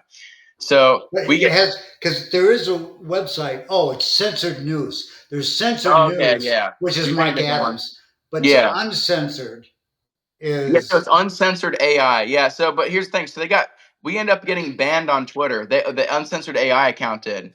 Uh, oh so one day, so randomly one day, well, actually, hold on, let me backtrack here. So, Benjamin Netanyahu came to the United States and visited 20 Israel influencers, American pro-Israel influencers, and they said that we need to combat the woke right, or basically the woke right, and insinuating that the people who are anti-Israel, who are on the rights on our far right or Republican, we need to combat that movement. So what happens is uncensored AI was full of people like me, Stu Peters, like really far right edgelords, and they finally one day took away our affiliate badges. So like I get on Twitter and I lost my check mark in my badge. I'm like, what happened? And then my thing was under review, and so basically they took away the check mark, and then they end up banning Uncensored AI completely. So they banned the account. They had to make a completely new one. But I was like, wow, that really told me. So if you they kind of test the boundaries of free speech. Like if you're like a dissident, really far right, well, I mean, you could be far left too, I guess. But if you're like an anti-establishment organization, basically like a political one, and you're pushing an agenda, you really don't have like free speech on X. And that's kind of what it showed us, because especially uncensored AI is in completely uncensored, like uncontrolled, not like Grok and Chat GPT, Meta AI, Gemini. These are all like basically government entities, or government subsidies. If you how's look it at them, compare with Gab? I like, yeah, I think Gab is. I don't. Well, my thing is I don't know. I kind of want to meet Andrew Torba before I make a full assertion of that, because I have a Gab account myself, and he gave me a check mark for free. So I mean, I can't really hate him or anything. But I got a permanent Gab account, lifetime Gab account. oh, nice. Yeah, yeah. I used to. Well, see, I don't. I have my Telegram. I have Telegram Premium, so I have my Telegram account synced to my Gab. So what I'll do is I'll take some of my tweets, or I'll post some like independent thoughts or whatever on my Telegram channel, and it'll automatically go to my Gab channel. So I don't get on Gab really. I just post it on Telegram, and it just goes to my Gab account. But no, I mean, I think I like what Andrew Torba's doing. I think he probably could improve some things. But no, I mean, I like Gab. I think Gab's been pretty fundamental to free speech, because it's not that it's been like a massive platform, but I think in times of like desperation, and especially when like big tech censorship gets so powerful, it's like it's good to have like a Gab social, who like literally like they're not even allowed on the App Store because they won't capitulate on censorship. So I mean, yeah, I stand for that principle for sure. Same with Rumble too. That's why I love Rumble. I mean, Rumble doesn't pay. I'm actually demonetized on Rumble. I don't make anything on there. That for some reason they don't want to pay me. I have no idea why, but I mean, I just like, I mean, the fact that even now I get to say what I want to. I've never had any restriction, any violation. I've had plenty on YouTube. That's why, I mean, I'm gonna air this on YouTube, obviously, but they're just very particular on things. But I mean, I get paid much more on YouTube. I mean, I get literally nothing on Rumble besides subscribers. But uh, that's where, I mean, I do give a lot of credit to like yeah, like the Andrew Torbas, the Chris Pavlovskis, And I'll even give a little bit of credit to Elon Musk too, even though I really am not too not a big fan of his right now. I think he's definitely been a net positive for free speech because, like, Oh I yeah. don't think I would have ever been able to make a Twitter account and have 15,000 followers and a podcast account with 9,000 or whatever. If we didn't have someone like him buying Twitter, because I think if we had like what wasn't Jack Dorsey, it was like that one Indian guy that came after him. I think we would totally have like no free speech. Everybody would still be banned. I probably wouldn't have accounts. So I don't know. I mean, I give a lot of credit to Elon for. I think he's definitely helped me in a sense for even allowing me to have an account. And Well, I'm still I making. like the X articles because, I mean, this is where I think um, I'm good at research. I'm not good at distribution of getting the idea out. And you're much Yeah. better than I am. But I think if you look at this patent issue, look at the last two articles I did. I I think saw one of them. there's Yeah. I think there's an awful lot of meat that can we can get a lot of if $22 trillion taking. I mean, at least Claude Sonnet and Grok, they feel there's strong constitutional issues that the only place that a monopoly is granted in the Constitution is Article 1, Section 8, but it's for a limited time. Yeah. And that when the patent expires, the implication is you can have remakes done after the expiration. But with these laws, you can't remake anything in transportation or machinery. Exactly. I mean, that's the problem though. It's like I'm like pro patent because like I think that we should protect the inventors. But what do you think? Kind of off topic. But what do you think about like a Bill Gates who's allowed to have a hurricane? I believe it's a hurricane modification patent. Like, I guess there's some things that could be detrimental to society, like something like that. But I mean, I generally think we should protect like the inventors, for first and foremost. Well, I like I said, I have a patent in AI, so I believe in intellectual property. But the idea of the Constitution is it's for like 20 years. After 20 years, uh, the government used tax money to protect your property for 20 years. You could go after violators of your property, you could sue them and everything. And the courts would back up your ownership. But that's not an infinite duration. But it is now, thanks to these energy safety laws, because Ford knows that in a million years, there's not going to be another F-150. Anything they make is not going to be remade in 20 years. There's Mhm. going to be nothing they make that comes back to compete with them. The same with any other manufacturer. They have lifetime protection from expired patents. And that's not what's in the Constitution. You know. Yeah, I mean that's a good point. I mean, I just wish this was talked about more because I can't tell you the last time I've heard even Trump or anybody in politics talk about the whole patent thing. That's like that might be one of you talk about like a list of issues they're talking about. That might even not make the top 100 to be honest. I mean, I wish it did, but that seemed like that would actually make a big difference for sure. That's just like one of those like But when outliers. you talk about cost, it's number one, $22 Yeah, trillion. yeah, May, that's half the yeah. There we go. That's the more only than thing bigger that's than that is the outstanding debt. budget. Yeah, yeah, the debt. Yeah, yeah. That's where it would be fundamental, or it would be crucial to have something like that. But I just really don't think our elected representatives have any interest in that. And No. um, I mean, like I said, the only person I've seen do that would have any chance of doing anything like that or having any motion on that would be a Thomas Massey.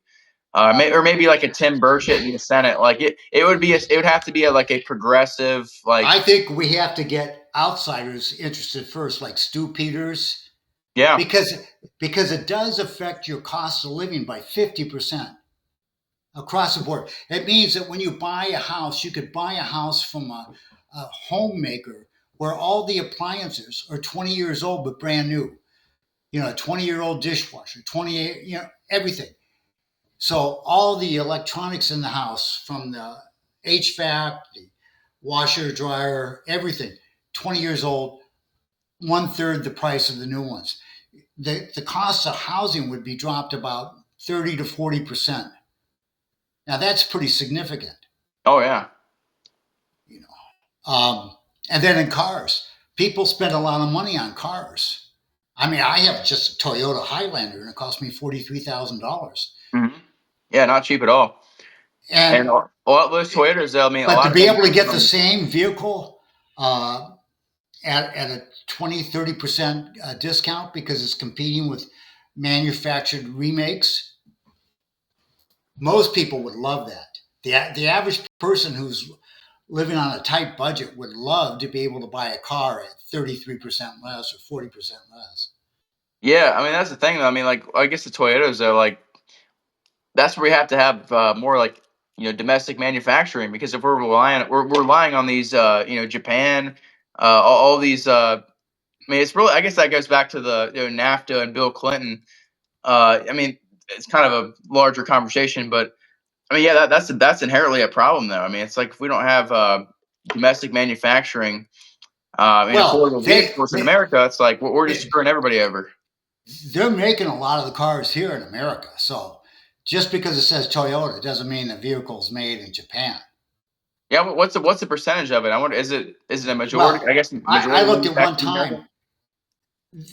There was a lot of Ford models that have less American made components than Subaru or Toyota. So it Oh, really? really depends. You have to get down to the model and the brand, and then you can. So there's different numbers on that. Mm. But the point of the matter is, they should face competition from their old 20-year-old items after their patents expired. Now, I have no problem passing a law that says we'll have sky high tariffs on them if it's made overseas, but if it's made domestically, if we have a remaker that's here in Cincinnati, why not? Yeah, I mean that's a good point. Yeah, but I mean I don't know. It is tough though. I wonder, like, to get this attention. It's like nowadays is like the most things that get attention are the things that go viral on social media. So like you would have to almost like socially engineer, like maneuver for a way for this to go viral, I guess. Like it would have to be something that really does reach like everybody, and can affect everybody in a certain way. But Uh, to reduce your purchasing cost by half, yeah, no, I think that's probably the biggest sell right there. I mean, if you can, I think if you tell anybody that, yeah, that's like an eye catcher. Yeah, let's take the national debt down to 16 trillion at least, if we can, 38 to 22. Yeah, that's I would say that should be very important. But again, I think a lot of people think the debt's a hypothetical number. I think they really don't, until push comes to shove, until we actually have to go to the money printers and print ourselves out of this mess. I really think people don't. I think if the debt's 38 trillion, 58 trillion, it could be 100 trillion. Like, I really don't think I don't think people actually understand how detrimental this is. I think it's like a fake it's a fake number, and we can just keep printing money, and there's no consequences. my prior article covered 11 different automobiles that you can buy around the world that are patent remakes, and they start out at $6,000, and you get into nice four-wheel drives when you get up to $10,000. They're nice, Mhm. and you go to their websites, you can see everything. It's amazing what you can get. There's an awful lot of people that don't make that much money that would love to have some of these vehicles. I know. I mean, that's the thing.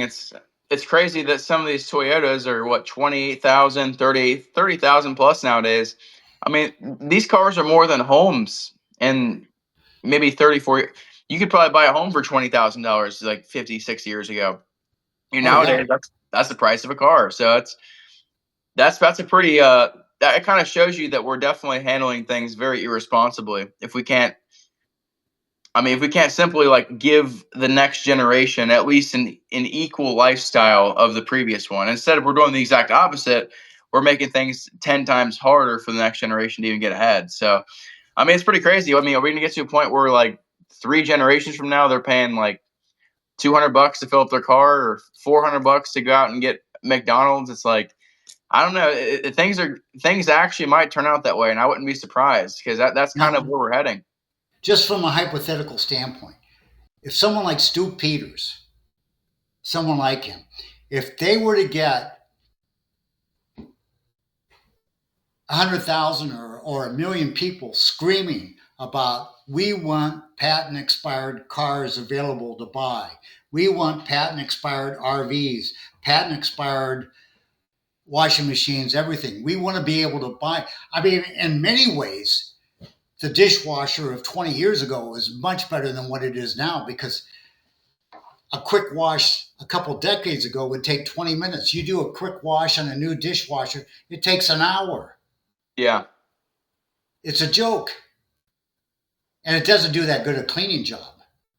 So I would imagine a lot of people, especially when it comes to home appliances, would rather have something 20 years old. I mean, yeah, I guess it really depends. I mean, me personally, I don't know. I kind of like newer stuff, but I don't know. I mean, I guess it really depends. It's better to have. I guess I kind of like the reliability aspect, but Well, to some extent, from a reliability standpoint, the older models weigh more and they make it safer on the road. yeah, that's not too bad. Is it what you said? Safer? Yeah, safer. If you're in a car and you hit a car that weighs twice as much as your car, the the odds are the car that weighs twice as much as your car is going to survive the accident. Yeah, I can see that. Yeah, totally. No, I mean, that's interesting though. I mean, I was about to say, where do you even find that? Like, did you like ask like AI this, or is this like your own Oh like internal yeah, research? I had AI generate this international spreadsheet for me. That it's I always give the link to the conversation so you can see how I get AI to generate a spreadsheet for Oh me. yeah, yeah, I've seen some. Yeah, you had one of those. I think one of the articles you've been talking about. I think I think it might have been your pin post. You had one that had like 40 like 60,000 views. I think it was more like I think it was based on like Congress or something. Maybe I'm mixing it up, but I think one of your last articles it popped up in my timeline and I ended up liking it. But it was you had like 60,000 views. I think Well, it was my basically average article gets 35,000, and yeah, you're getting traction. I've gotten up to 2.4 million views on an X article. Dang, and that's crazy though. I've never known anyone that's done that because X articles is like the most like slept on thing. Like no one, they just they create the feature and they don't actually like promote it at all. It's weird. I know it's weird. It is weird. I think it's And pretty reliable. that one that was 2.4 million was a fluke. The best I've gotten after that is like 400,000. But I've got about 10 or 15 articles that are over 100,000. So, Wow. And that's the thing that sucks though. You don't get paid for any like viewership on X. That's where like I've kind of evolved though because I used to rely on X viewership for a while and engagement, but what I do now is I kind of translate that into like promoting my YouTube videos, my YouTube links, and like I kind of went away with like focusing on individual platforms. I'm like, you know what? I'm just gonna promote my videos and promote whatever I can and get the most I can out of it because like X, if I get 100,000 views or something, you know what? I'll just promote a YouTube video. I'll take what I can from there. So that's why I kind of evolved a little bit because that's where I see the future of X, or at least with me and everybody else that I see.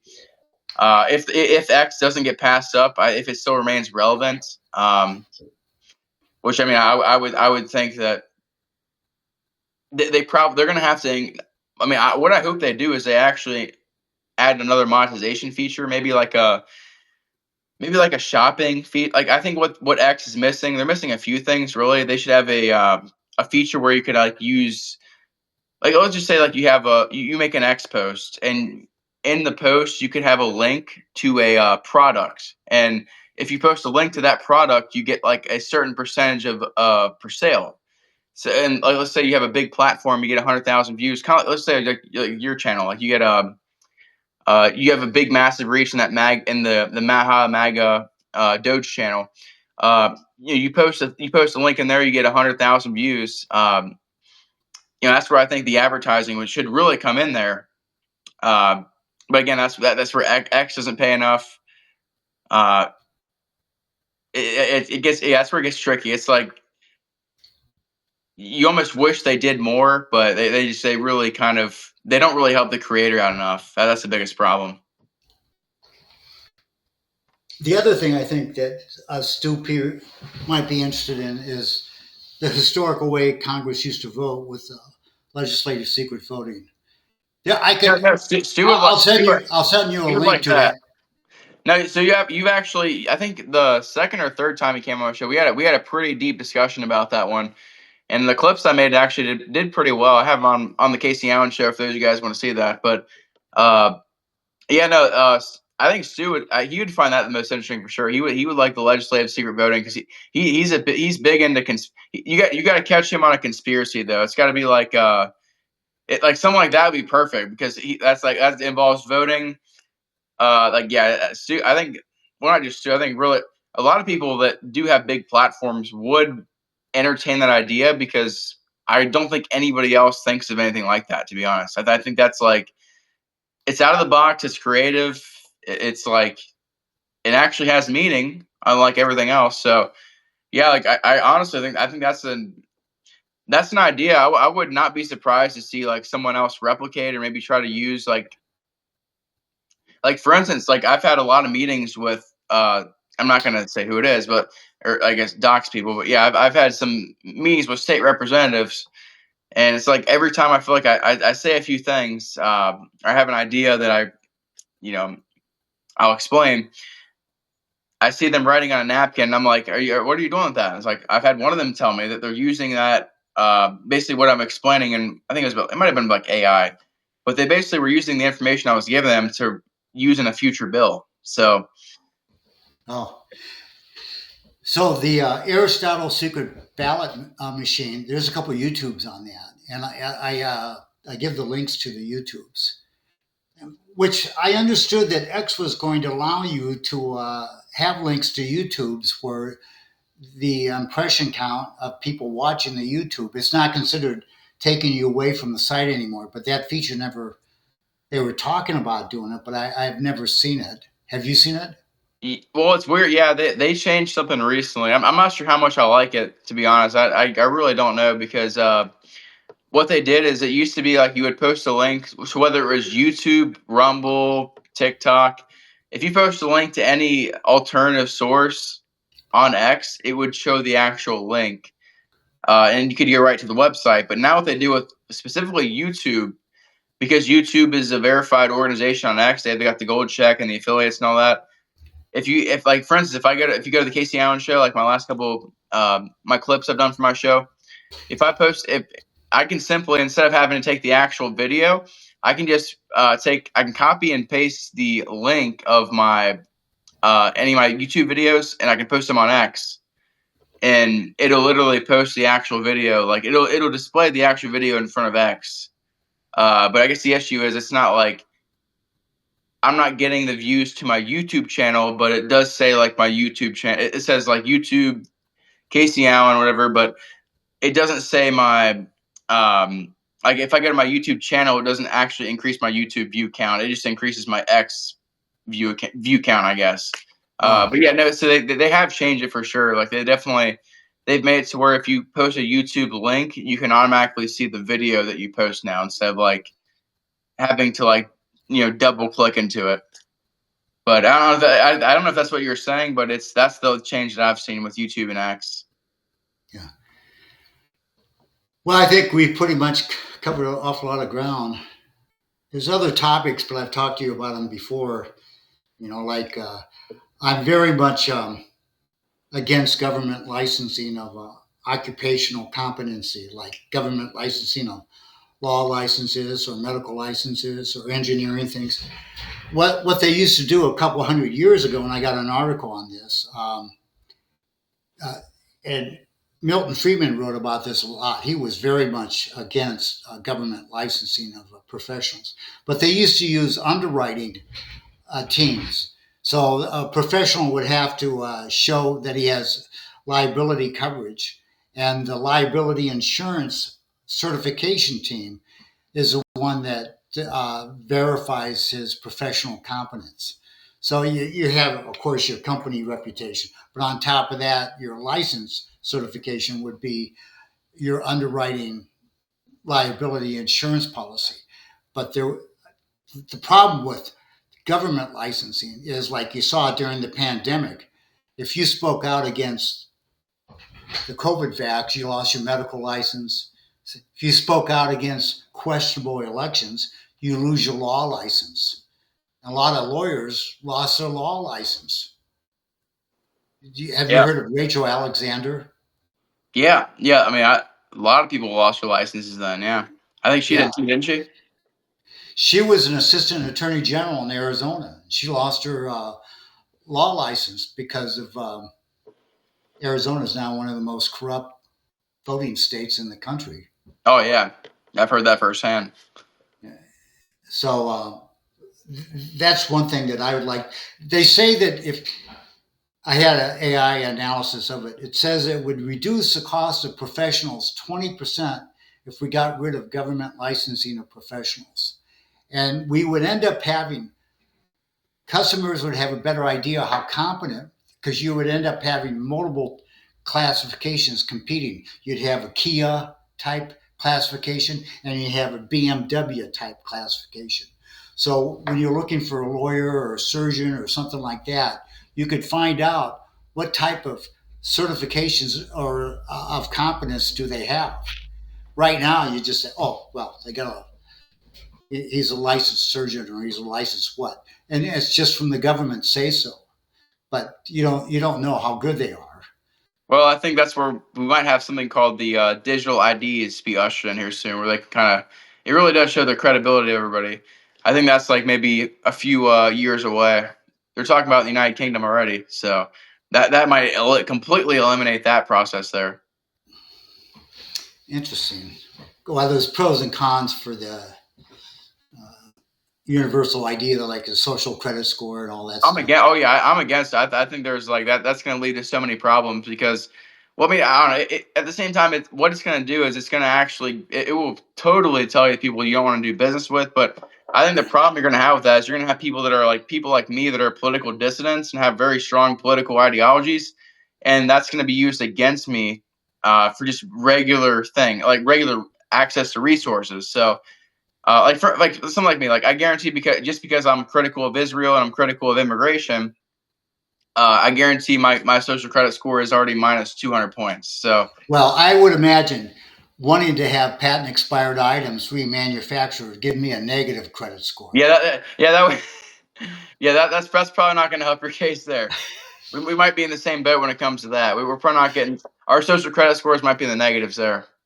Hey, well, anyway, it's getting a little bit late, so at my Yeah, no, I age, appreciate having you on. I know we didn't get to do a proper introduction there, but yeah, everybody watching, Roleigh Martin, writer, AI patent owner, uh, OG goat in political game. I know you said you're talking about running for office, but you've been around for a while. Make sure to follow him on X. Is it at Roleigh Martin? That's right. yeah. No spacing in the word, just Raleigh Martin as one word. There you go. As, Yeah, as a O, Raleigh with an O, not there you like go. Yeah, North yeah. Carolina. Follow Roleigh. Yeah, join his community. I think your community is probably it's got to be in the top like 10 to 15 communities on X, like 110, 1,500,000 113,000. subscribers. Yeah. Yes. Doge Maga Maha amplified. Yeah. Go ahead. Yeah, so everybody go ahead and join that. Get as big as you can. But yeah, that's awesome. I mean, that's great. I remember you first made that community, had like a couple thousand subscribers or a couple thousand users, and overnight, I just like I've never. That's got to be like the biggest community that's ever blown up. I've never seen something get that big. Like that was Yeah. pretty crazy. Yeah. Well, we have one of Trump's favorite writers as one of our weekly writers, Spencer Morrison. He wrote a book on tariffs, and he's been on Steve Bannon's War Room a couple times, Hmm? and he's our featured Thursday writer. Oh So yeah, wow. we've got him. But the person that died, MAGA Watch Report, she died unfortunately, and then We got Richard Crow, Sequatic Quant, and he's gotten up to 8 million views on a post. The best I've done is by getting 2.4 million views on the 1X article. I had the pitch post for it, and it got 2.4 million. So I really got 4.8 million views because I I've had never two even done things. that before. Yeah, Yeah. I've had 19 million views on a YouTube video, but never on Twitter. My biggest video on X or post is probably like maybe 1.4 million. I mean, I'm like, well, I say some very crazy things, so I'm very censored on X. But yeah, I mean, Instagram and Twitter and or Instagram and YouTube, I get like, honestly nowadays I probably get the biggest traction because I'm just heavily censored on X right now. At least it seems like. Oh, I feel the same way. You know, Yeah, if that's not they right. want to balance the budget, but if we don't fix Congress, forget that. There's not a chance in them unless we mine an asteroid, pay off the debt that way. Yeah, who knows? That might happen. Yeah, we get an asteroid and we pay off the debt. That sounds like that sounds like America right there. It sounds like an Elon Musk idea too. Hell yeah! Oh god, yeah, yeah. I cannot take him seriously anymore. I think that guy. I mean, again, I think he's been net positive for free speech. I won't be too critical of him because he's given me a platform. But it's like I don't know the dude's on ketamine talking about going to Mars. I mean, that's just take it as you may. It's like. Well, if he does go to Mars, he's going to go down as the biggest human being alive now. Oh hell yeah! Oh, I trust me. I'll be the first one to clap for him when he goes to Mars. So The issue is there's quite a few scientists say that there's no way you could have a human being live on Mars for more than 4 years. I don't. I mean, maybe in time, but like if you've seen the simulations of the lifestyle of Mars, it's not. I mean, you're basically going to be living in a dome. It's air sealed. You're gonna have like you're gonna be eating like 3D printed food and like bugs. I mean, that's just what kind of life is that? I guess it's yeah. That is the point. Like, honestly, pointless. It's like you're living inside of a glass dome, looking at Mars in outer space. That sounds like fun. Like I'll just say you're right on Earth. I like Earth.